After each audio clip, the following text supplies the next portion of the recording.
Iléyá, Iléyá o, ọmọ Odùduwà, Iléyá, Iléyá, Iléyá o, ọmọ Odùduwà, Iléyá. Bí a kò bá lè gbé lápapọ̀, ṣe bó yẹ ká lè dá dúró. Ká jáwọ́ nú àpọ̀n tí kò yọ, ká tètè gbómi lákàná. Iléyá o, Iléyá, Iléyá o, ọmọ Odùduwà, Iléyá. Kakaromoko shikandre moko chonde. Eramanka tonde remo poronde kerema kashante. Inkere monko rondra. Eka monko shikira makashante. Ike romoko tonda rama kashante. Karandre kiru monko runka kiki kinde karama kashikire monko tonda. Irandra monkoronde makarindra mokoshante. Ramakakuru mokoronde mokoshekira makarandra mokoshanda. Oh, thank you, Jesus. Ramakarundre mokoronda karamakashike tindere makakotoro mokoshanta. Enkerandra makakechere mokorondere makoko. Enkarundra makakaturu mokoshikere kekere makakaturu mokoronde kere makashanta.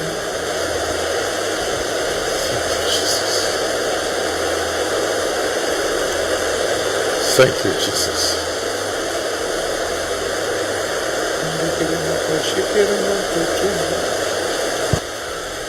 In Jesus' mighty name we have prayed.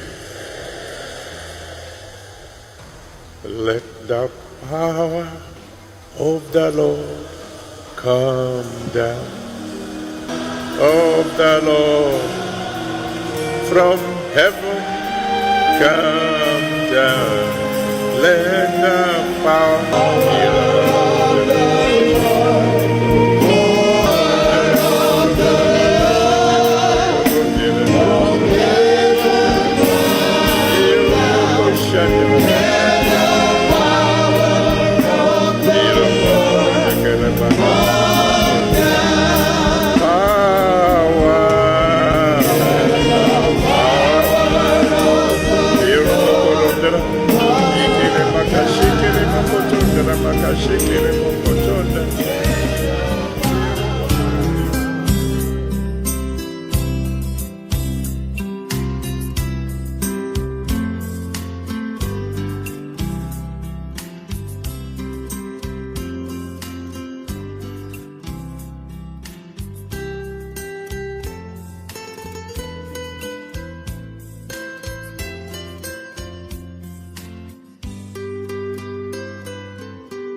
èmi ní bá a ṣègùn Dr. Olúṣọlá Òní ó dàbí pé kò yé wa bí nǹkan tó fi yẹ ké ọ̀rọ̀ pínpín division of Nigeria pé kò yé wa.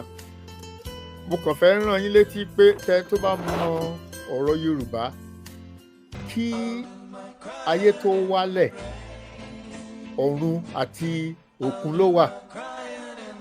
Ọbàtálá wá láti ọ̀run ó wá sáyé ó pérùpọ̀ ẹ̀ wá ó gbé adìẹ wá adìẹ ló ṣe fọ́n gbogbo kìíní ẹ̀ka. So àwa Yorùbá ti wà ńlẹ̀ Yorùbá from the beginning of time kì í ṣe pé a ṣẹ̀ṣẹ̀ wá bí yìí.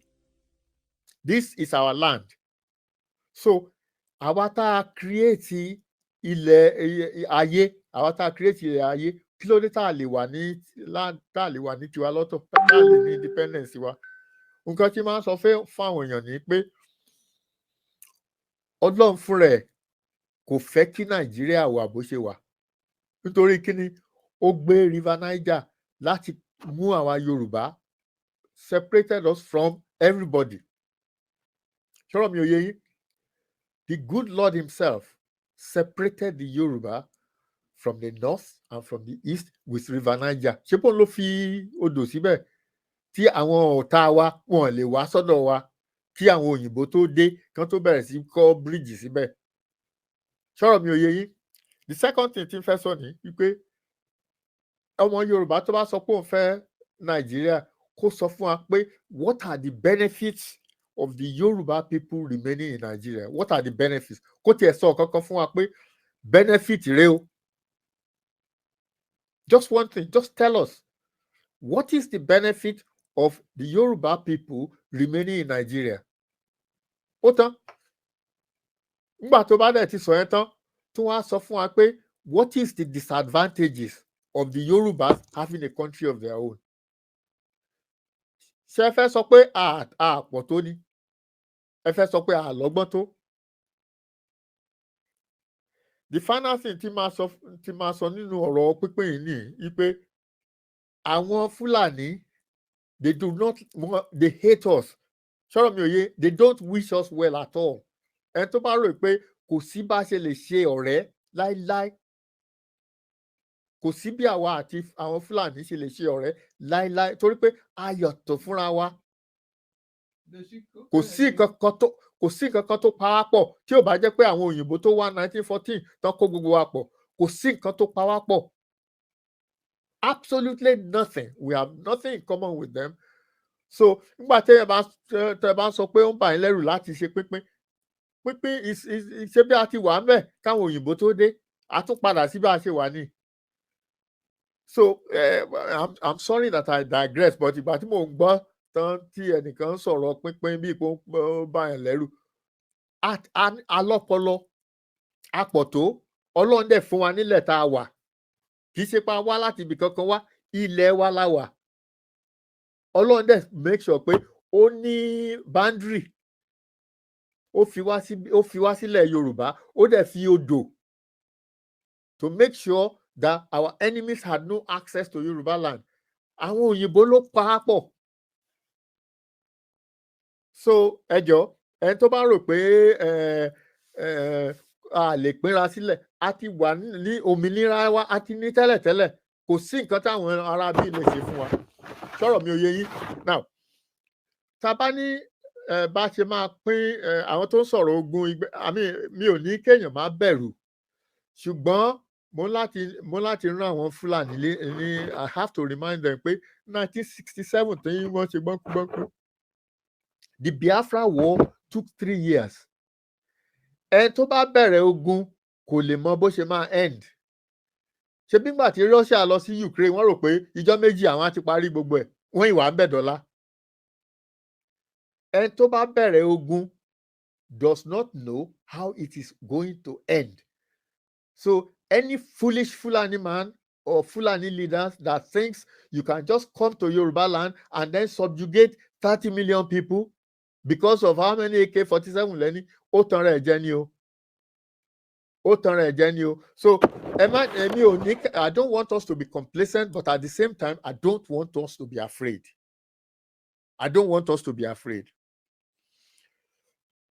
So kí wá bá yín sọ̀rọ̀ nípa court case tí ìlànà tá a gbé lọ sí Adó Èkìtì àti Òṣogbo Federal High Court. Màá bá yín sọ̀rọ̀ yẹn ní ṣókí. Nǹkan tá a ṣe ní ọgbọ́n tá a dá fún tí mò ń sọ pé àwa Yorùbá a ní ọgbọ́n tá a dá rèé. A ní àwọn tó ń dìbò di electors ló yẹ kó sue federal government, kì í ṣe ìlànà ló máa sue federal government o. Àwọn tó ń dìbò fúnra wọn no sue federal government pé àwa ò lè máa dìbò if the constitution is a fraud. Ẹ lè ní ká máa dìbò if the constitution is a fraud. So the first thing is that you have to tell us that the constitution is not a fraud. We cannot hold an election when the constitution is a fraud. Nǹkan tán sọ nìyẹn. Nǹkan tí lànà ń ṣe ni pé àwa ń fún wọn lówó láti gba lọ́ọ̀yà. And this is not Yoruba case alone. Ẹni tó bá rò pé ìlànà case alone, tó bá rò pé case ìlànà, kì í ṣe case ìlànà, case gbogbo wa Yorùbá ni. Gbogbo wa ló yẹ ká dá sí.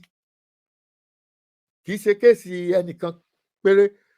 Nǹkan tá à ń sọ ni pé tí a ò bá lè dìbò ní ilẹ̀ Yorùbá mọ́, tá a bá lè dìbò nílẹ̀ Yorùbá, tí àwọn adájọ́ bá ní ẹ lè dìbò nílẹ̀ Yorùbá mọ́ o, Nigeria is finished. Nigeria is finished. If the 1999 constitution is fraudulent, then there is no country. Not only that, there is no government. Gbogbo ìtàn sọ pé àwọn máa ṣe gbá, àwọn máa ṣàgbo. Tí àwọn adájọ́ bá ní kò sí constitution, it means there is no law, there is no government, and there is no country.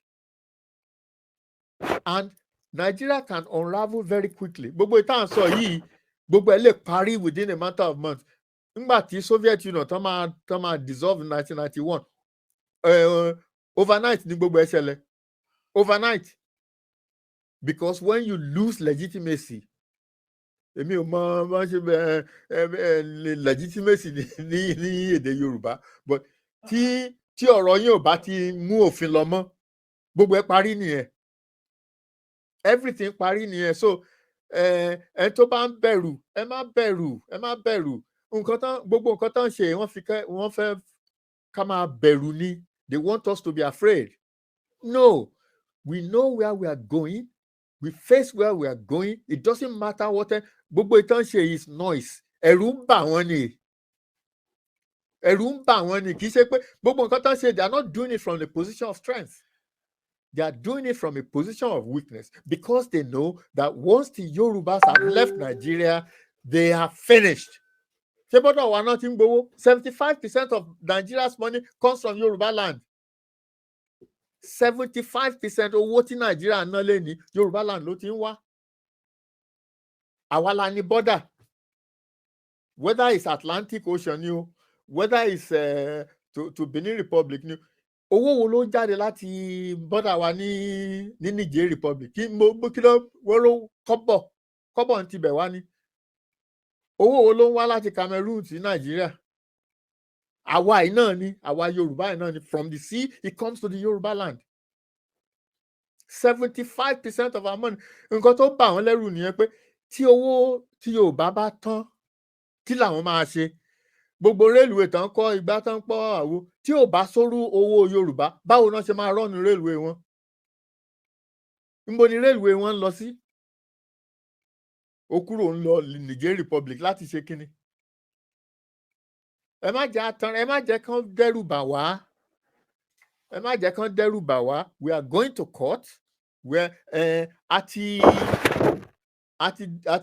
fáìlì kéèsì wa. Wọ́n máa bẹ̀rẹ̀ sí gbọ́ ọ̀rọ̀ kéèsì that's hearing ní Òṣogbo on the 13th of April in 2 weeks. A máa gbọ́ nǹkan táwọn adájọ́ máa sọ. Ní Adó Èkìtì on the 28th of April in 4 weeks kọ́ nìyẹn. Gbogbo ìta ń sọ within the next couple of months, nínú oṣù méjì yìí, a ti mọ̀ bóyá Nàìjíríà máa fọ́nká.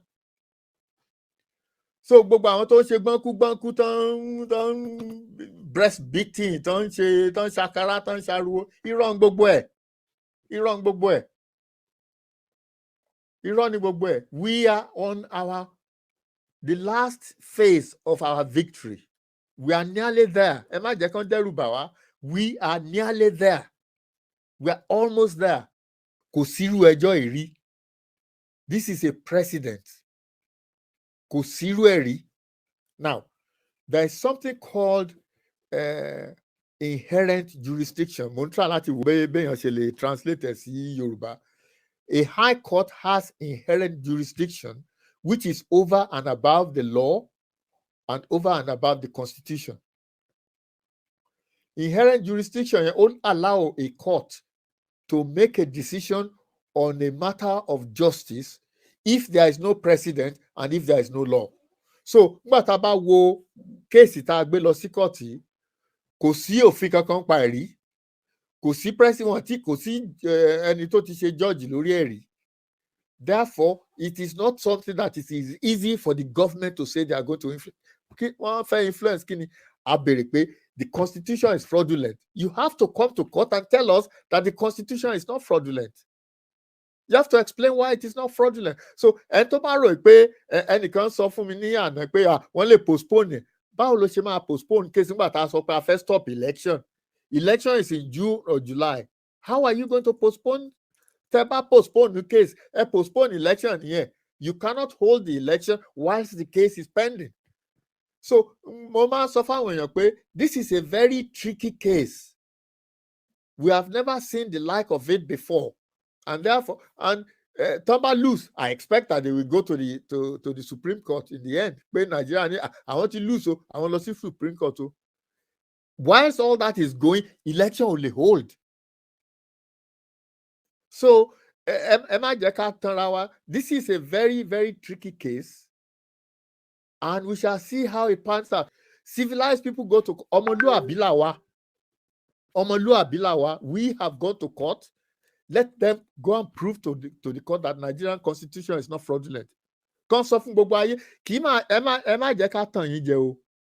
Kì í ṣàwa nìkan là ń retí kéèsì yìí o.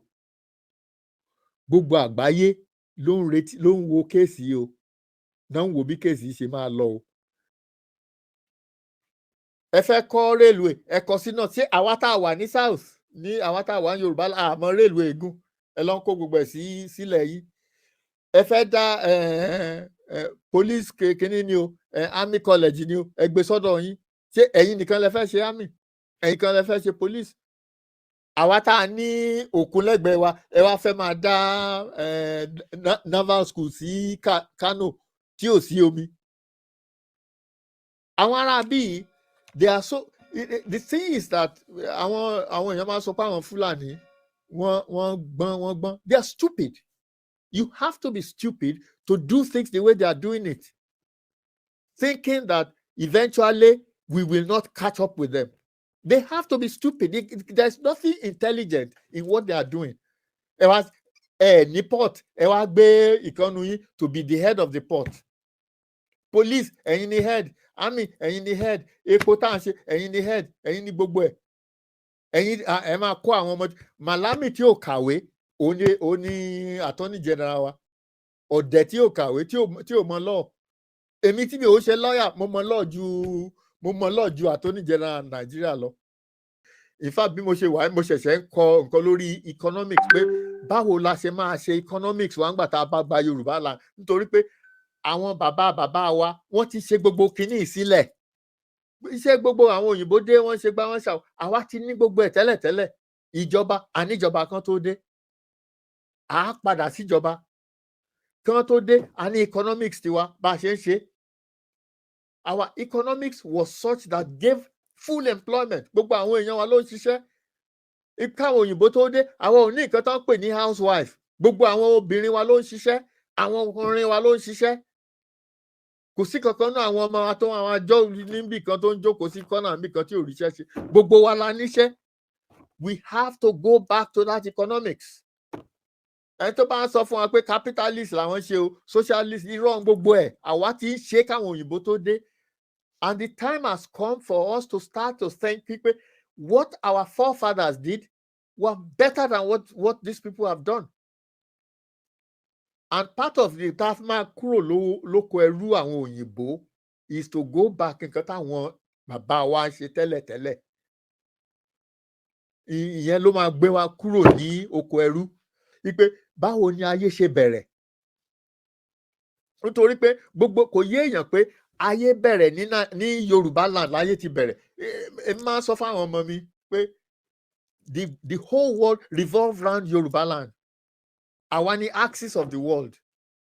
Ó dá ayé kò túmọ̀ sí pé ẹni tó kọ́kọ́ délé ayé, ó túmọ̀ sí olùdá ayé. Olódùmarè ni wọ́n máa ń pè ní olùdá ayé, ẹni tó dá ayé àti ọ̀run. Olódùmarè ló ń jẹ́ bẹ́ẹ̀. Ẹ jẹ́ ká sọ jí. Ṣe rí nǹkan tí mo sọ pé kẹ́ jẹ́ ká sọ jí ni pé wọ́n máa ń pè nǹkan kan ní pin code. Ṣe rí ìṣòro ta ní ni pé ẹ rí i pé àwọn tó kó wa ní ẹ̀sán fún wa ní ẹ̀sìn, wọ́n kó wa ní ọpọlọ orí. So àwọn nǹkan kan wà tí à ń ṣe lénìí, òun ló fà á tó yẹ pé a fi ń ṣe bá ṣe ń ṣe ọ̀pọ̀lọpọ̀ à ń gbàdúrà, à ń lọ sórí òkè, a ò rí solution torí pé Olódùmarè ó ti fi solution yẹn, ó ti fún àwọn bàbá ńlá wa ní solution yẹn. So ṣẹ́dẹ̀ mọ̀ àwa ń lo ọ̀nà míì, ṣó ti yẹ yín nísìn. Tá bá dẹ̀ sọ pé ọ̀nà míì la fẹ́ fi wá solution sí ìṣẹ̀ṣe wa, ẹ rí i pé kò ní ṣiṣẹ́. Ẹ rí i pé níbi tí mo wà ń sìn, arákùnrin kan fẹ́ wọ inú ilé, ó ń tẹ pin code. Ẹ rí i pé ọkọ̀ wà ní ìta, ṣùgbọ́n ẹ máa rí nísìn, mo fẹ́ ṣí géètì yìí, ẹ rí i pé ọkùnrin yẹn ti wá ń bẹ̀ tó ń tẹ nǹkan látẹ̀kan tí géètì yẹn ò ṣí, ṣùgbọ́n èmi mo máa fi fóònù yìí, mo máa fi ṣí géètì yìí. Ẹ máa fi bá mi ká lọ o. Can you open the door, please? Ẹ máa gbọ́n sí. Mo ti fi fóònù yìí, mo ti fi ṣí gate. Yeah, okay, you welcome.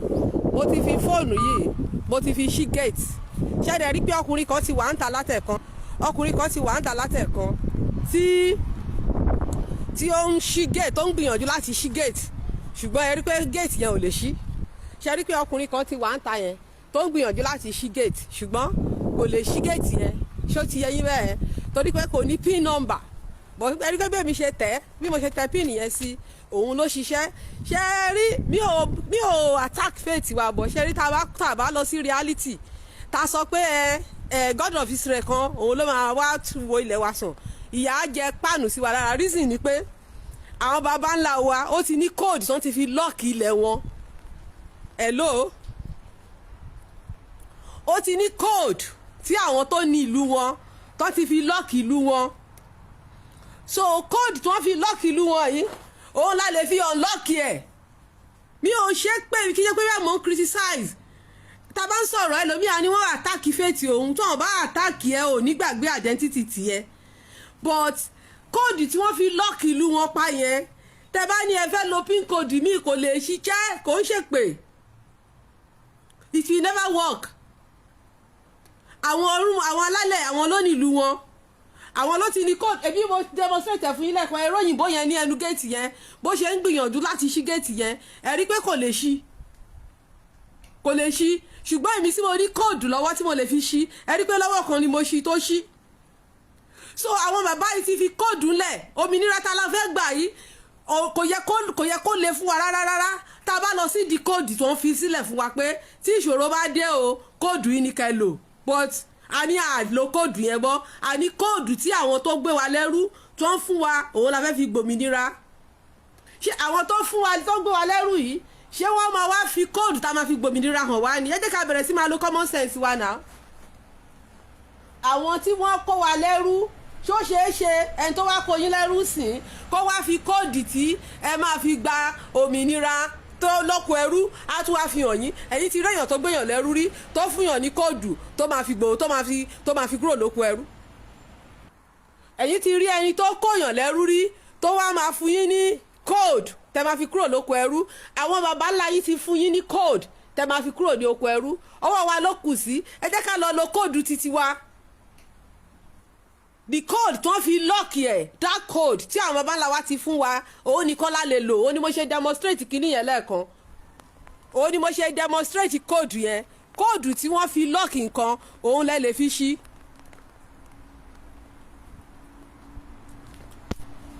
So a ní láti reset ọpọlọ wa tàbá kóòdù yẹn nìkan ṣoṣo, kì í ṣe pé kóòdù yẹn nìkan lẹ lè lò.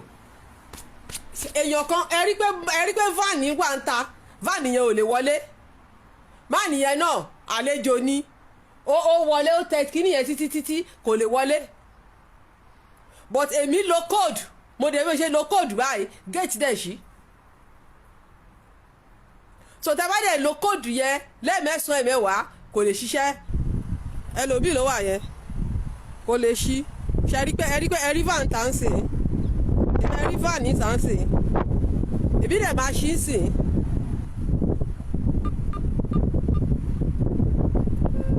ṣe ẹ rí pé mo ṣí báyìí, ṣe ẹ rí pé mo ṣí van yẹn dẹ̀ wá ń ta. ẹni tó ń sàbí ẹni tó ń sàbí nítorí pé mo ṣí géètì ẹ fún.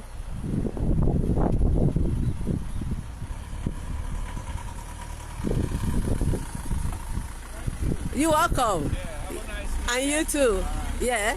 ṣe rí bẹ́ẹ̀ yẹn, ṣe rí bẹ́ẹ̀ yẹn, òun sì ń pe àwọn tó fẹ́ wá gbẹ́rù fún pé mo dé o, ẹ ṣí géètì fún mi o. Ó wà ń ta kò lè ṣí, kò lè wọlé. Bọ́n nítorí pé èmi ní password yẹn mo ní lọ́wọ́, mo dẹ̀ ṣí, mo dá ilẹ̀ mo dẹ̀ ṣí. So mo kàn fẹ́ kọ́ wa lẹ́kọ̀ọ́ ńbẹ̀ yẹn ni o, wípé so tàbá ń rò pé tàbá ṣe rí tán bá ti tàn wá jẹ jẹ́ ká clean ọpọlọ wa, tàbá rò pé òmìnira la fẹ́ gbà. Ìwọ tó bá rí pé bóyá wọ́n ń sọ̀rọ̀ tó rò pé àwọn àtàkì mi o, torí pé wọ́n sọ pé Christianity àti Islam o bí ẹ̀sìn àjèjì ni o, ó ń dùn ẹ́, má jẹ́ kó dùn ẹ́.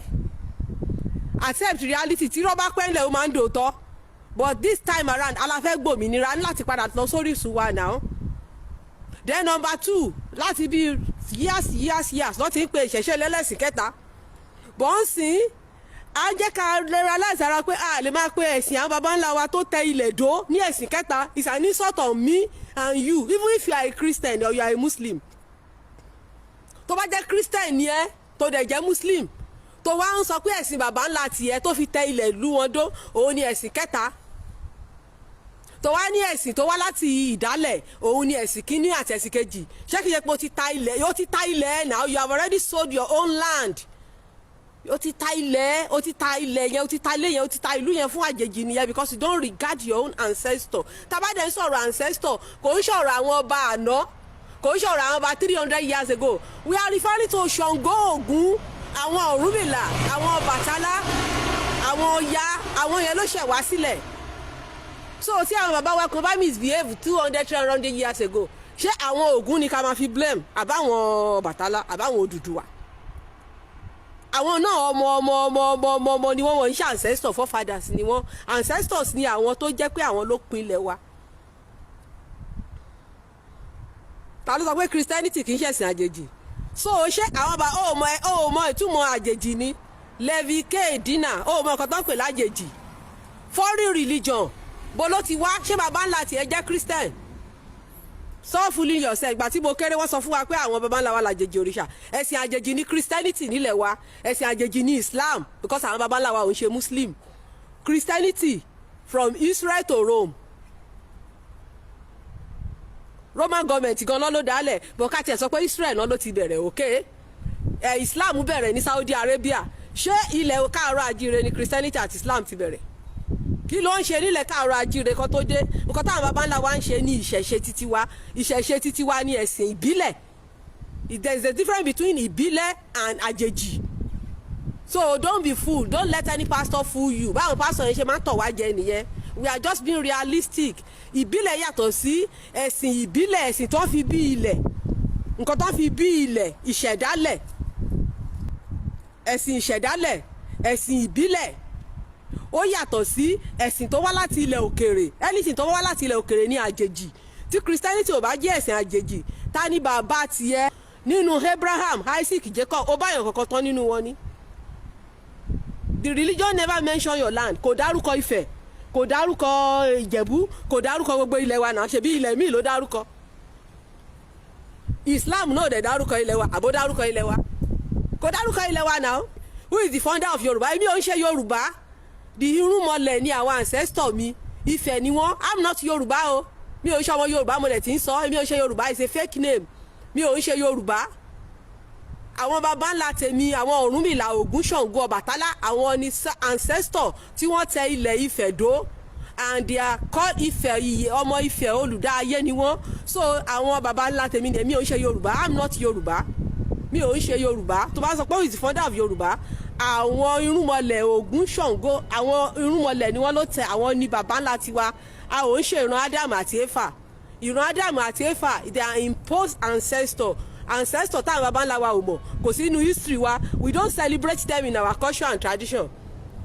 Gbogbo àwọn baba ńlá wa ló ní holy day tí wọ́n fi ń rántí wọn. No single day to remember Adam and Eve. No single day to remember Nimrod. Wọ́n dẹ̀ ní baba ńlá wa ni. Kò síjọ́ ta fi ń rántí Noah. Wọ́n dẹ̀ ní baba ńlá wa ni. Kò síjọ́ ta fi ń rántí Abraham, Isaac, Jacob. Wọ́n dẹ̀ ní baba ńlá wa ni. But the ancestors of our land, they have holy days, 4 days in a week. Every day they remember them, they have their holy day. Èní báyìí ọjọ́ Ògún ni. Ó dẹ̀ kí wọ́n fògún ṣe prayer fún wa lẹ́ni. Ògún, today is to Ògún and some Òrìṣà. So and that is how every race preserve their culture. Àwọn Igbo náà ní titi wọn. Every race ló preserve culture wọn. Àwọn ancestor tó wá fún wa, àwọn ancestor àwọn Greco-Roman ni, kì í ṣe ancestor titi wa.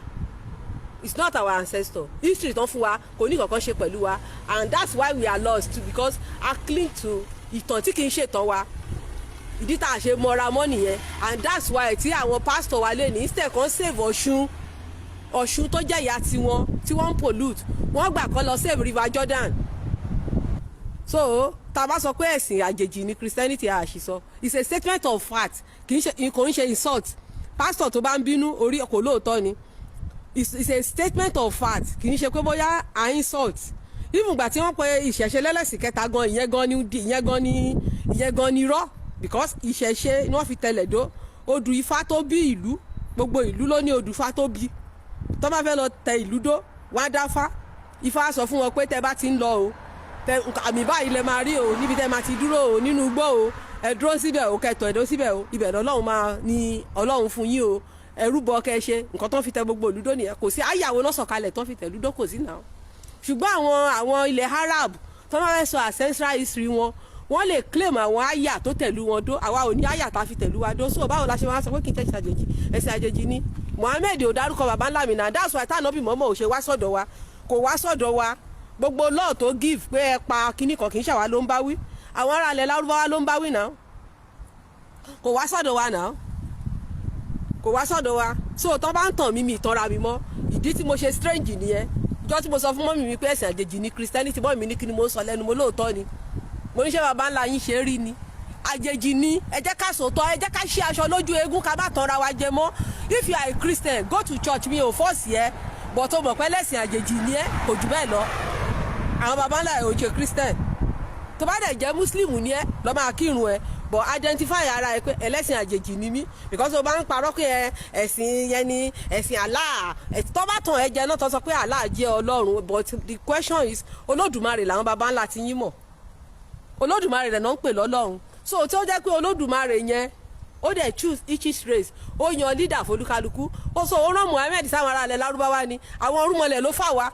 Ó dẹ̀ fún àwọn tiẹ̀, ó fún Jésù ní titi ẹ̀. So kí ni reason tó fi jẹ́ pé àwọn nǹkan rere táwọn baba ńlá ti wá ṣe kò ní ìtumọ̀ sí wa mọ́?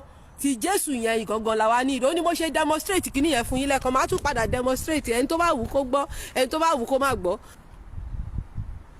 Mo máa ṣe é sìn.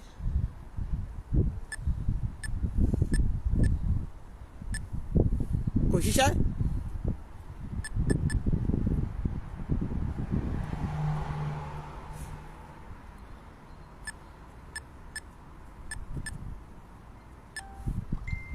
Kò ṣiṣẹ́. So màá wá lo code tó yẹ kí n lò ó sìn.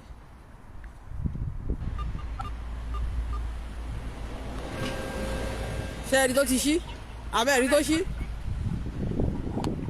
Àwọn pásítọ̀ yín wọn impact knowledge. Olódùmarè is what báwo, you see? Ọmọ káàárọ̀ ajíire ń bèrè pé who is Olódùmarè?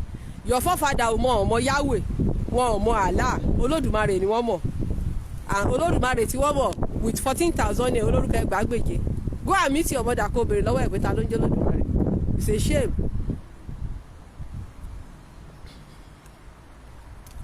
So ṣèbọn lẹ́rí tó ṣí yẹn, ṣèbọn lẹ́rí tó ṣí yẹn.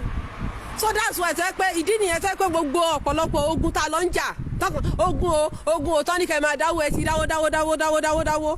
Àwọn kóòdù wọn yẹn torí gbogbo ogun tó jà wáyé ló ti jà àwọn baba ńlá wa rí. Wọ́n dẹ̀ tí Ọlọ́run ti fún wọn ní solution. So yẹ pé anytime tó bá tún ṣẹlẹ̀ tẹ́ bá tún ti lo kóòdù yẹn ó máa solve period, but wọ́n brainwash wa wọ́n wá kó wa sínú ìyà. Àwa lọ ń gbàwẹ̀ kiri gbogbo nǹkan tí ó yẹ ká gbàwẹ̀ lé lórí à ń gbàwẹ̀. Àwọn nǹkan solution mi tó yẹ pé bóyá nǹkan 5 nǹkan 5 naira nǹkan 10 naira ẹ gbàwẹ̀ ẹ dáwó ẹ tún donate car ẹ dídú solution sọ̀rọ̀ ara yín. What is Ifá? Ifá is the voice of Olódùmarè. Ọ̀rọ̀ Olódùmarè ló ń jẹ́ Ifá. Ẹnìkan ní what is Ifá? Ifá ohun Olódùmarè ló ń jẹ́ Ifá. Olódùmarè is what? Olódùmarè means the supreme creator of the universe. The supreme creator of the universe. Ìtumọ̀ Olódùmarè nìyẹn. So only one supreme creator. Àìdẹ̀sọ́kàn bàbá ńlá yóò pé wọ́n sáré. So the irúnmọlẹ̀ they are messengers. Ìránṣẹ́ ni wọ́n. So àwọn ni ìránṣẹ́ Olódùmarè. Àkọ́dá tó Olódùmarè kọ́kọ́ dá. So tó dẹ̀ gbéṣẹ́ lé wọn lọ́wọ́ láti ṣe. So that is it. Kí ni ancestral land gangan? Kí ni pàtàkì ilẹ̀ gan àti ancestral land? Ancestral land ilẹ̀ àjogúnbá kí ni pàtàkì ẹ̀? Ẹ ṣé gan. Ilẹ̀ àwa ọmọ káàrọ̀ òjíire ọ̀pọ̀lọpọ̀ gan ni ò mọ kí ni pàtàkì ẹ̀ nítorí pé ó kọjá pé ilẹ̀ mi rèé, ilẹ̀ mi ibi tílẹ̀ mi dé rèé, ó ní tí ó rọ̀ mọ́ tí àwọn baba ńlá baba wa ṣe jà takuntakun láti pé kí ilẹ̀ yẹn kán má pàdánù ẹ̀. Kò ń ṣe pé fún pé bóyá wọn fẹ́ èèyàn jẹ àbí pé kí àwọn generation tó ń bọ̀ kán lè rí ìgbé ayé rere gbé, ṣùgbọ́n kí ìran wọn gan kó má parun. Nítorí pé téèyàn bá pàdánù ilẹ̀ gangan ewu tó rọ̀ mọ́ ó pọ̀ fún téèyàn bá ní àròjinlẹ̀. Ìdí nìyẹn tí àwọn bàbá wa ti jà takuntakun sẹ́yìn tá a dẹ̀ ti kà lóríṣiríṣi nínú ìtàn. A mọ ibi tí ilẹ̀ Yorùbá dé, ilẹ̀ àwọn ọmọ Odùduwà, a mọ ibi tí ilẹ̀ wa dé. Torí ẹ̀kọ́ kan tí bá ń ṣèṣì sọ Yorùbá yẹn ó ní bó ṣe jẹ́ mi ò fẹ́ máa sọ Yorùbá torí à ń ṣọmọ Yorùbá. Tọ́pìkì mi nìyẹn láyé ọ̀tọ̀. So ẹ̀kọ́ kan tí yẹn bá jáde lẹ́nu mi ó ṣèṣì ni. Ibi tí ilẹ̀ àwa ọmọ Odùduwà tí ilẹ̀ wa dé a mọ̀, a dẹ̀ mọ àṣà àti ìṣe wa. Tí a bá ń sọ pé pàtàkì kí a dáàbò bo ilẹ̀ wa, a máa sọ̀rọ̀ nípa àwọn ewu tó rọ̀ mọ́.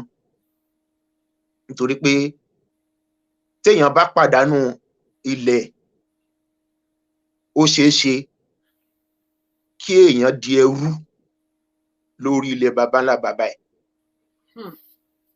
Which means pé láìsí ilẹ̀ kò sí ó ń ṣe ẹ̀yà kankan.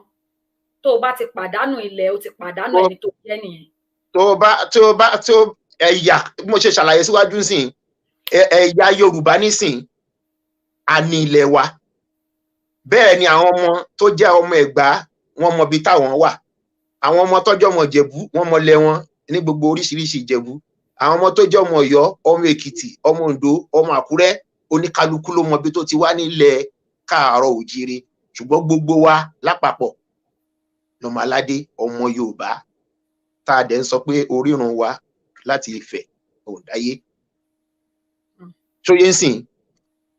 Bẹ́ẹ̀ ni àwọn ẹ̀yà míì náà lóríṣiríṣi tá a jọ wà nù Nàìjíríà lónìí làwọn náà ní ilẹ̀ tiwọn. Àwọn tí Ìgbò náà wọ́n á sọ bí tílẹ̀ wọn dé fún yín. Wọn ò ní sọ pé àwọn làwọn ní Abẹ́òkúta àbí Ìjẹ̀bú àbí ibìkan lẹ́kìtì. Wọ́n mọ̀ pé àwọn Yorùbá ló ní ibẹ̀ yẹn. Bẹ́ẹ̀ làwọn Haúsá náà á sọ pé àwọn náà làwọn ní bí làwọn ní bí làwọn ní bí. Ṣùgbọ́n àwọn ẹ̀yà ti Fúlàní ni ò lè sọ pé ibì kan báyìí ní ilẹ̀ tàwọn ní gbogbo Nàìjíríà. ibi tí wọ́n ti gbà yín lálejò nìkan lẹ lè sọ pé ọmọbẹ ni wọ́n gbà yín lálejò ní ewé pẹ́ lára ọṣẹ ló di ọṣẹ. Ẹ̀yà kan tí ò ń ṣọmọ Nàìjíríà nìyẹn, nítorí pé Ọlọ́run ò dá wọn sí ilẹ̀ kankan ní gbogbo ilẹ̀ tán pè nílẹ̀ Nàìjíríà lónìí. Gbogbo àwa ẹ̀yà yòókù la ní ilẹ̀ wa, la dẹ̀ mọ ibi tí báńdìrì wa dé. Ìyàtọ̀ bẹ̀ nìyẹn.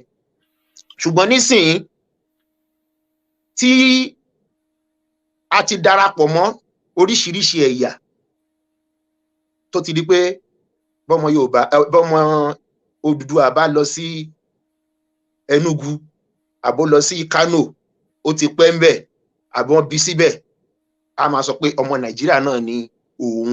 Ṣùgbọ́n òun gan mọ̀ nínú ara ẹ̀ wípé àwọn babalábàbá wọn wá láti ibẹ̀. Ó dàbí àwa tá a wá sílùú òyìnbó sí náà ni, tá a ti gba passport ti Canada àti America àti Britain, a mọ̀ wípé a ti pẹ́ ń bẹ̀ náà ṣe gbà pé ká máa pera wa ní ara àwọn. Ṣùgbọ́n àwa gan mọ̀ pé babalábàbá ilẹ̀ wa ò débí, ibi tílẹ̀ babalábàbá wa dé a mọ̀. Ṣó ti yé ń sìn? Ǹjẹ́ ilẹ̀ ti wá, ǹjẹ́ a ti ń pàdánù ẹ̀ àbá tiẹ̀ ti pàdánù ẹ̀, àti pé kí ni àwọn ewu tí ó rọ̀ mọ́ tí èèyàn bá pàdánù ilẹ̀? Mo sọ síwájú, mo ní ó ṣeé ṣe kó di ẹrú, torí àwọn kan ló máa pàdánù ilẹ̀ yẹn, ló máa pàdánù ẹ̀ fún. Ọ̀nà méjì lèèyàn dẹ̀ lè gbà pàdánù ilẹ̀. Èèyàn lè pàdánù ẹ̀ lójijì. Ìyẹn ni pé bóyá wọ́n kó ogun wá ja ilẹ̀ yẹn, wọ́n wá ṣẹ́gun yín. Ìyẹn ni tí àwọn ìran Fúlàní tí wọ́n fẹ́ ṣe fún ìran Yorùbá ní ogun àkọ́kọ́ tí Ọlọ́run fún àwọn bàbá wa ní ìṣẹ́gun ní 1840. Nítorí pé ká ní wọ́n ti ṣẹ́gun wa nígbà yẹn ni àbá ti dẹrú pátápátá báyìí. Kò ní sí pọ́ba aládé kan, Olúbàdàn ti Ìbàdàn, Ọọ̀ni ti Ifẹ̀, Òṣèmáwé tòǹdó, Déjì Àkúrẹ́, Aláké Ọ̀fẹ́gbá, kò ní sí yẹn mọ́. Fúlàní ni ọba máa jọba bí Ẹ́míà Ìlọrin. Sọ̀rọ̀ mi yé ń sìn? Gbogbo wa làbá dẹ̀ ti di Mùsùlùmí. Èyí táwọn kan sọ lónìí pé Kìrìsìtẹ́nì lèmi, ẹlẹ́sìn àbáláyé lèmi. Nítorí pé wọ́n ti ṣẹ́gun wa, wọ́n á mú ìtàn wa, wọ́n á parẹ́, wọ́n á yí padà, wọ́n á gbé gbogbo ìgbé ayé tí wọ́n á gbélé wa lórí. Àwọn náà dẹ̀ máa di gbogbo ipò ńláńlá mú. Ẹrú làwa máa jẹ́, nítorí pé wọ́n ti gbógun jà wá, wọ́n ti ṣẹ́gun wa, wọ́n ti gba gbogbo ipò. Irú tó ti ṣẹlẹ̀ sí ìran Haúsá lónìí, òun gan ni ìbá tí máa ṣẹlẹ̀ sí wa jákèjádò ilẹ̀ Yorùbá, ilẹ̀ Odùduwà. Ṣùgbọ́n ká dúpẹ́ pé àwọn ancestors wa wọ́n dó ti àwọn bàbá wa, wọ́n dẹ̀ bá wọn jà ogun yẹn, àti tàkọ́kọ́ o àti tìkejì ní 1878 o. Ọ̀nà kejì téèyàn tún lè gbà láti pàdánù ilẹ̀, ìyẹn ò kì í jẹ́ pé lójijì, wẹ́rẹ́ tó jẹ́ pé èèyàn gan máa pàdánù ẹ̀, kò dẹ̀ ní mọ̀ pé òun ti ń pàdánù ilẹ̀. Ìyẹn òun gangan ni èyí tí ó ń ṣẹlẹ̀ lọ́wọ́lọ́wọ́ sí àwa ọmọ aládé báyìí. Nítorí pé tá a bá fẹ́ tanra wa jẹ ló kù. Yàtọ̀ fún pé a ti pàdánù Ìlọrin dé ilẹ̀ kan, dé ibì kan.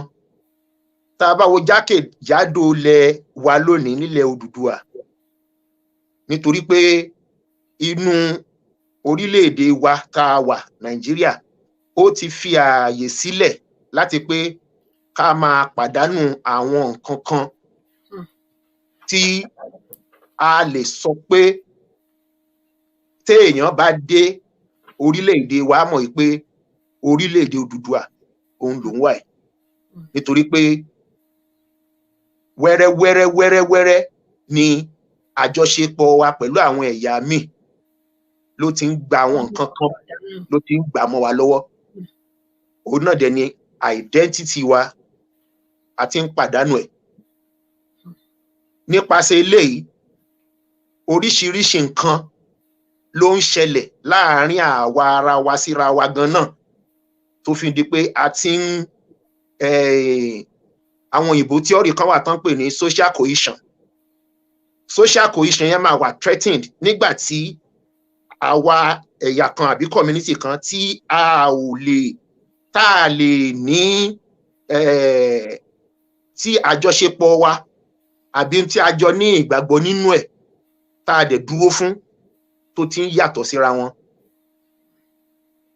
A di pé káwa gan máa takora wa kẹnu wa máa kò. Eléyìí ó ń ṣe àkóbá nítorí fún àpẹẹrẹ nǹkan kan wà tán pè ní third culture identity. Tí èèyàn bá lọ gbé ní ìlú míì bóyá nísìnyí kí èmi àtìyàwó mi bímọ ká lọ tọ́ ọmọ yẹn nílẹ̀ Ghana. Culture ti tèmi àti ìyá ẹ̀ tá a bí ìyẹn ni first culture. Culture Ghana níbi tó lọ gbé nílẹ̀ Ghana ìyẹn tán tá a ti tọ́ dàgbà ìyẹn ló máa jẹ́ second culture. Òun á wá mú lára tèmi á mú lára ti èmi àti ìyá ẹ̀ culture tiwa yẹn á mú lára ti Ghana tó ń dàgbà síbẹ̀. Òun á wá tún wá fi develop culture mi. Á wá wà in between. Culture tèmi àti ìyá ẹ̀ òun lọ Ṣáká. Culture ti Ghana ìyẹn lọ Ṣoko. Ọ̀ṣáká Ṣoko ní tó máa develop ìyẹn ni wọ́n ń pè ní third culture identity. Àwọn bàbá dẹ̀ ní Ọ̀ṣáká Ṣoko kò yẹ ọmọlúwàbí. Ó ń ṣẹlẹ̀ lọ́wọ́lọ́wọ́ sí wa ìyẹn ló máa lead sí social cohesion tí mo ń ṣàlàyé nípa lẹ́ẹ̀kan tí ó jẹ́ pé ohun tá a jọ believe in ó ti máa yàtọ̀, àwọn values wa máa yàtọ̀, níjọ máa rí nǹkan bákan náà mọ́, á ṣòro kẹnu kó tó kò nítorí àwọn nǹkan kan ti bẹ̀rẹ̀ sí yà wá. A jọ ń pera wa lọ́mọ Odùduwà ni ṣùgbọ́n èmi ń rí nǹkan kan bákan, àwọn kan rí bákan, kò bára mu. Báwo lẹnu ṣe fẹ́ kò? Àwọn tí wọ́n dẹ̀ fẹ́ gbalẹ̀ wa lọ́wọ́ wa nǹkan kan ò yà wọ́n, ẹnu wọn kò. Ìgbà tí wọn kú tiẹ̀ nílẹ̀ kankan tẹ́lẹ̀. Ṣé wá rí àwọn ewu tó rọ̀ mọ́ pé kéèyàn pàdánù ilẹ̀ yìí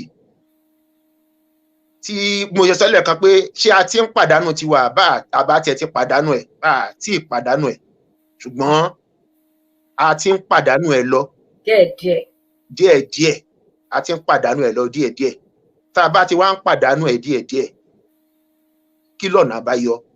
Mo fẹ́ kẹ́ ẹ bá wa ṣàlàyé ẹ̀ dáadáa pé kí ni significance ilẹ̀ wa gangan sí ìjàngbara tá à ń jà yìí. Ṣé ìjàngbara wa ṣe fún ènìyàn ni, fún àwọn ọmọ Odùduwà gangan ni, àbí ṣé ilẹ̀ gangan ló represent àwọn ọmọ Odùduwà gangan? Ṣé ilẹ̀ yẹn gangan ni à ń jà fún ni? Tá a bá ń sọ̀rọ̀ nípa ara wa a máa sọ̀rọ̀ nípa ilẹ̀ wa nítorí pé a ní jà fúnra wa ká kóra wa lọ sílẹ̀ ibòmíì. Ilẹ̀ wa náà òun là ń jà fún. Tá a bá sọ pé a ń jà fúnra wa nísìn a lè sọ pé òkè àti wá gbòmìnira yẹn o, àwa kóra wa kó lórí ilẹ̀ wa, àwa lọ ní òmìnira yẹn lórí ilẹ̀ ibòmíì. Orí ilẹ̀ wa náà láti máa ní òmìnira torí pé a lè wà lórí ilẹ̀ wa ká má ní òmìnira. Lọ́wọ́lọ́wọ́ báyìí a wà lórí ilẹ̀ wa a dẹ̀ ní àwọn òmìnira kan. Ó tiẹ̀ pọ̀ òmìnira tá a ní ó pọ̀ ní orí ilẹ̀ wa tá a wà lọ́wọ́lọ́wọ́ báyìí. Nítorí ó lójú tó lè sọ gẹ́gẹ́ bí ọmọ Yorùbá tí ò bá tẹ́ Buhari lọ́rùn á ní kàn lọ gbé ẹ. Gbogbo tá à ń sọ yìí sì kò ń ṣe tí Buhari fẹ́ gbọ́. Tá a bá ń sọ ní Nàìjíríà ní kàn lọ gbé wa. Lórí ilẹ̀ wa dẹ̀ ni adé ti ń sọ òótọ́ ọ̀rọ̀ ládẹ̀ ń sọ. lórí ilẹ̀ wa lónìí a mọ àwọn ipò ńláńláńláńlá tó jẹ́ pé ọmọ Odùduwà kankan ò ní sí ńbẹ̀, kò tiẹ̀ ní fi tọ́pọ̀ òun fẹ́ fi lálàá lórí ilẹ̀ wa dẹ̀ ni gbogbo wa la mọ̀. pé èèyàn lè wà lórí ilẹ̀ kó má lómìnira, kó má lómìnira, kó má láṣẹ lórí tó ní. bẹ́ẹ̀ ni kó dẹ̀ jẹ́ pé ẹ̀yà míì ló ń pàṣẹ fún lórí ilẹ̀. Ìyẹn ni àpẹẹrẹ tí àwọn Haúsá ta fi ṣe àpẹẹrẹ láṣíwájú. Lórí ilẹ̀ wọn lónìí wọn lè kírun kó jẹ́ pé Haúsá ló máa pèrun ní mọ́ṣáláṣí kí Fúlàní dẹ̀ wà ń bẹ̀, Fúlàní ló gbọ́dọ̀ pèrun. Lórí ilẹ̀ wọn wọn lè jẹ ọba, lórí ilẹ̀ wọn wọn lè joyè, àwọn afọbajẹ Fúlàní ni. Lórí ilẹ̀ wọn wọn ò jẹ gómìnà. Sọtí jẹ́nsìn gbogbo ipò ńláńláńláńláńlá kò sí kankan fún wọn. Àwọn kọ̀ọ̀kan tí wọ́n kàn rọra fún nípò tán ní ẹ̀jẹ̀ ọmọ onílẹ̀ lára wọ́n jẹ́ Haúsá Fúlàní. Orí ilẹ̀ wọn náà dẹ̀ wà, Kano, Katsina, Kebbi, Sokoto, Zamfara àti Jigawa. Ẹ̀yà kankan ò lá stéètì mẹ́fẹ̀ẹ̀fà yẹn, ẹ̀yà Haúsá ni gbogbo wọn. Ṣùgbọ́n gbogbo àwọn tán jẹ́ gómìnà níbẹ̀ lónìí Fúlàní ni wọ́n. Gbogbo àwọn ọba tó wà níbẹ̀ pátápátá Fúlàní ni wọ́n. Gbogbo àwọn afọbajẹ Fúlàní ni wọ́n. So tẹ́ bá wà lọ́wọ́ àwọn senator, àwọn House of Assembly, House of Representative wọn, ẹ wá rí àwọn Haúsá Fúlàní kọ̀ọ̀kan. Àwọn tán wá jẹ́ ọmọ onílẹ̀ gangan kọ́, ṣé wọ́n lómìnira lórí ilẹ̀ wọn? Àwọn yẹn ti dẹrú. Wọ́n ti ṣẹ́gun wọn, wọ́n ti kọ́ńkà wọn, àwọn yẹn ti di ẹrú. Ẹrú ayérayé dẹ̀ ni wọ́n lè bọ́nú ẹ̀. So táwa ò bá wá ṣọ́ra, ìyẹn ni tí àwa ń sọ pé tá a bá ṣọ́ra ó máa ṣẹlẹ̀ sí wa nílẹ̀ Odùduwà. Nítorí pé ìgbésẹ̀ tí wọ́n ń gbé tí wọ́n ń bá bọ̀ nìyẹn. Àwọn kò ń ṣe tán fi bò, kò wọn ò fi bò, wọ́n ń sọ. Mo tiẹ̀ ṣàkíyèsí pé ó dàbí ìgbà pé ní ìgbà tí olóyè Ìgbòho ń pariwo tí rálì yẹn ń lọ tí gbogbo ẹ̀ ń gbóná gidi gan yẹn, ó dàbí pé Buhari bá àwọn Miyetti Allah sọ̀rọ̀ pé gbogbo ohun tí àwọn transit wọn gbogbo tó ń jáde lẹ́nu wọn gbà yẹn pé kán má sọ bẹ́ẹ̀ mọ́, kán dínkù. Torí wọ́n fi gbogbo ẹnu sọ nígbà yẹn ni pé aláwọn máa gbalẹ̀ Yorùbá sẹ́ kò sí nǹkan tẹ́ fẹ́ ṣe sí. Wọ́n máa tọ́ lemọ́lemọ́, wọn fi gbá kánkán fi bò. Tipẹ́tipẹ́ dẹ̀ ni ó wà nù tán. So nǹkan ti ṣe fún ìran Haúsá yẹn, òun náà fẹ́ ṣe fún àwa náà. A mọ̀ pé nílẹ̀ wa nísìn bó tilẹ̀ jẹ́ pé àwọn gómìnà wa kátikàti náà ń ṣe, a sì mọ̀ pé Yorùbá ni wọ́n. A sì mọ̀ pé àwọn tán wà nílé ìgbìmọ̀ aṣòfin kọ̀ọ̀kan, àwọn ẹ̀yà míì ti ń wọlé síbẹ̀. Àwọn ọmọ wa ló ìpọ̀ ń bẹ̀. Àwọn ọba aládé la sì ní, bó tilẹ̀ jẹ́ pé ọ̀pọ̀lọpọ̀ wọn náà wọn ṣe bí ọba. Ọ̀pọ̀lọpọ̀ nù a kàn pé wọn lọ́ba ni. Wọ́n dúpẹ́ ra wọn lọ́ba ni.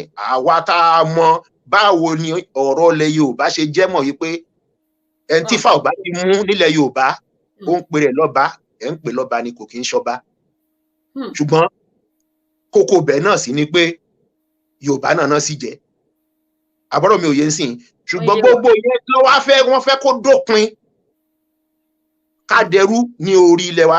Nítorí náà nǹkan ni pé tá a bá ń sọ pé a fẹ́ jà fún ilẹ̀ wa àti àwọn èèyàn wa, ilẹ̀ wa náà là ń jà fún, ara wa náà là ń jà fún, pé ká má di ẹrú lórí ilẹ̀ wa, ká protect ilẹ̀ wa. Gbogbo bí àwọn bàbá wa ṣe gbìyànjú sẹ́yìn lóríṣiríṣi tó fi dórí bàbá wa Awólọ́wọ̀, àmọ́ bí bàbá yẹn ṣe jà nígbà tán kọ́kọ́ pé ká gba òmìnira, ká gbọ́ òmìnira, àdẹ̀gbá tán tó ń sọ pé ẹ make sure wípé clause pé referendum wà ní ibẹ̀, tá a bá rí ẹ̀yà tí Nàìjíríà sú tó fẹ́ dá dúró kán lè ní ẹ̀tọ́ àti sọ wípé ó yá a fẹ́ referendum, a fẹ́ dá dúró, tí ò ní jẹ́ wípé wọ́n á sọ pé dandan wọ́n Nàìjíríà ní ẹ̀yà kankan ò ní lè sọ pé òun fẹ́ lọ. Ó ní mo ṣàlàyé síwájú wípé orílẹ̀-èdè Nàìjíríà ò kì í ṣe orílẹ̀-èdè ẹ̀yà kan, oríṣiríṣi orílẹ̀-èdè ló wà ń bẹ̀. orílẹ̀-èdè tí àwa ọmọ Odùduwà ìkànnì nínú orílẹ̀-èdè Nàìjíríà tí Ọlọ́run ta dá dúró àbọ̀rọ̀ mi òye bàbá yẹn ń jà fún nígbà yẹn náà tó mọ̀ pé ó lè ṣẹlẹ̀ òun ló wá ń ṣẹlẹ̀ nísìn ṣùgbọ́n constitution kọ́ àwọn ti dojú ẹ̀ bolẹ̀ wọ́n ti ṣe níṣe pé ẹnìkan kan ò lọ́bẹ̀ kankan gbogbo àjọ máa wà papọ̀ ni òun láriwo tá ń pàṣìn ló fi le tó eléyìí ìlú tá a wà yìí nísìn United Kingdom orílẹ̀-èdè 4 ló parapọ̀ tí wọ́n jọ agree pé àwọn fẹ́ máa jẹ́ orílẹ̀-èdè kan papọ̀ union ni England ọ̀tọ̀ ni Scotland ọ̀tọ̀ ni Ireland Northern Ireland ọ̀tọ̀ ni àwọn Welsh ní Wales ọ̀tọ̀ ni wọ́n àpapọ̀ gbogbo wọn náà ń jẹ́ United Kingdom ṣùgbọ́n tá a bá wá rí ẹ̀yà kan nínú wọn tó ti sọ pé ó sún òun ò fẹ́ sí pẹ̀lú United Kingdom mọ́ wọ́n ní ẹ̀tọ́ àti sọ pé ẹ jẹ́ ká dìbò pé a fẹ́ dúró mọ́ tán bá dẹ̀ ti dìbò táwọn tó pọ̀ jù bá ti sọ pé a fẹ́ yapa wọ́n lọ nìyẹn tí ò ní síjà tí ò ní sógun ṣùgbọ́n lọ́dọ̀ tiwa wọn ò fi ààyè sílẹ̀ fún irú nǹkan bẹ́ẹ̀ òun ló fi nira nísìnyí wípé àní àwa fẹ́ dá dúró àṣe mọ́ ṣùgbọ́n wọ́n ní òfin ti Nàìjíríà kò fààyè ẹ̀ sílẹ̀ fún wa báwo lè ṣe wá fẹ́ jáde àṣẹ yẹn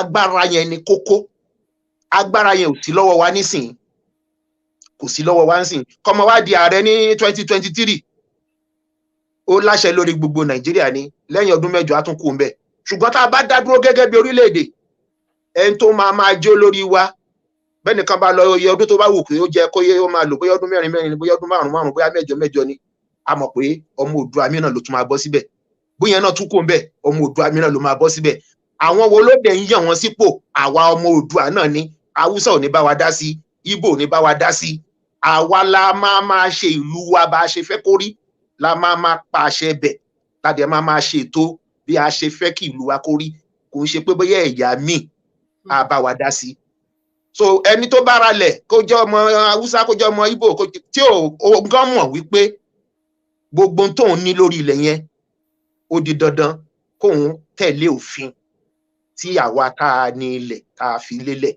èèyàn kan ní wá sí ìlú ìnísìn kó nítorí pé òun jẹ́ ọmọ India òun ti ralẹ̀ òun ti kọ́lé iṣẹ́ òun ló máa wá pa àṣẹ bóun ṣe fẹ́ máa ṣe gbogbo tóun fẹ́ máa ṣe nínú ilé iṣẹ́ yẹn táàkì tó máa san India kan ló ti máa lọ gba àṣẹ àwọn aráàlú yìí náà máa pàṣẹ fún pé oye báyìí ló máa san tó bá sọ pé gbogbo àwọn tó máa ṣiṣẹ́ ń bẹ̀ India ló ti máa kó wọn wá wọ́n lè sọ pé kó máa gbélé iṣẹ́ lọ ó kù bí tó fẹ́ gbégbà ó ti yé ń sìn àṣẹ yẹn agbára yẹn ni nǹkan tí àwa ń jà fún nísìnyí pé a gbọ́dọ̀ lè máa pa àṣẹ lórí ilẹ̀ wa nítorí pé àwa lọ́lọ́run fi fún gbogbo tó wà lókè tàbẹ́. kò sí ọ̀nà tá a fi fẹ́ lè pàṣẹ yẹn láìsí ìdádúró wa gẹ́gẹ́ bí orílẹ̀-èdè. kò sí ọ̀nà kò sọ́nà kódà láìpẹ́ láì jìnnà gan tá a bá tètè jáde gan a máa dẹrú pátápátá ni tí ò tẹ̀ ní ṣeéṣe mọ́.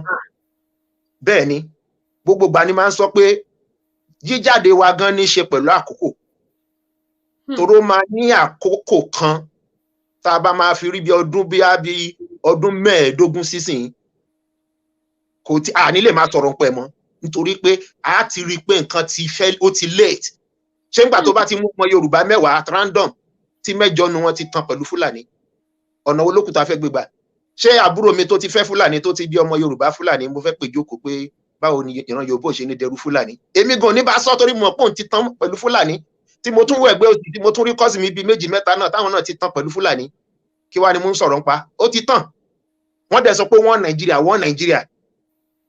Nàìjíríà tá a dẹ̀ ń pariwo yìí ń táwọn wa fi ń sọ pé 2023 sẹ́ kò ń ṣe pé kán lọ di ìbò kò ń ṣe pé ká lọ yan ọmọ wa síbẹ̀ ní ọ̀nà àbáyọ ọmọ wa débẹ̀ ò ní ká má wọ oko ẹrú ayérayé kò sí ó dájú pa máa lọ wo oko ẹrú ní pàápàá mo sọ pé ó ní í ṣe pẹ̀lú àsìkò torí gbogbo Fúlàní ti kúnlẹ̀ wá wọ́n ti kún everywhere àwọn èèyàn máa fẹ́ra wọ́n máa fẹ́ra ní ojoojúmọ́ àwọn kan ti fẹ́ Fúlàní lánàá àwọn kan ti bímọ Yorùbá Fúlàní lónìí ìyá ẹ̀ Yorùbá bàbá ẹ̀ Fúlàní so kí wàá lè fẹ́ bá ròyìn bẹ́ẹ̀ sọ. wọ́n ti bá wọn dànù. dáná pọ̀. ó máa lọ bẹ́ẹ̀ àwọn ọmọ tán dẹ̀ ń bí àwọn náà ń dàgbà tábà máa rọ́dún 10 sọ́dún 15 irú wọn á ti wá pọ̀ láwọn ọ̀dọ́ ẹ máa gbọ́ Yorùbá Fúlàní nítorí ẹ̀ ló jẹ́ pé fún ìran Haúsá kò sọ́nà àbáyọ mọ́ ẹrú ayérayé ni wọ́n kò sọ́nà àbáyọ kò sọ kò bá ẹni àbáná ṣe fẹ́ bọ́nú ẹ̀ kò possible ó ti late torí pé eegun ti wọnú ẹran ti wọ inú eegun ó ti late kò sọ̀rọ̀ mọ́ so ìyẹn kedere ó sọ pé ọgbọ́n wẹ́rẹ́wẹ́rẹ́ ni wọ́n fi mú àwa ọmọ aládé ńsìn tá a dẹ̀ fura níbi tó dé ńsìn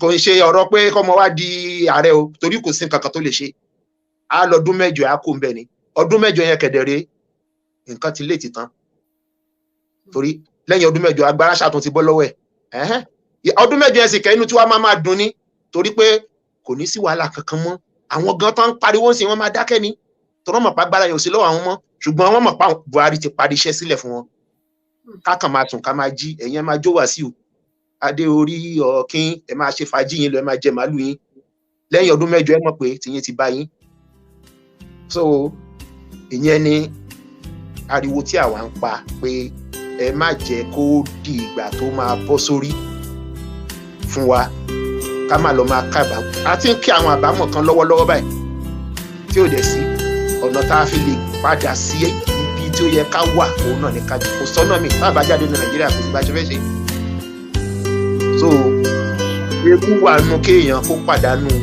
ilẹ̀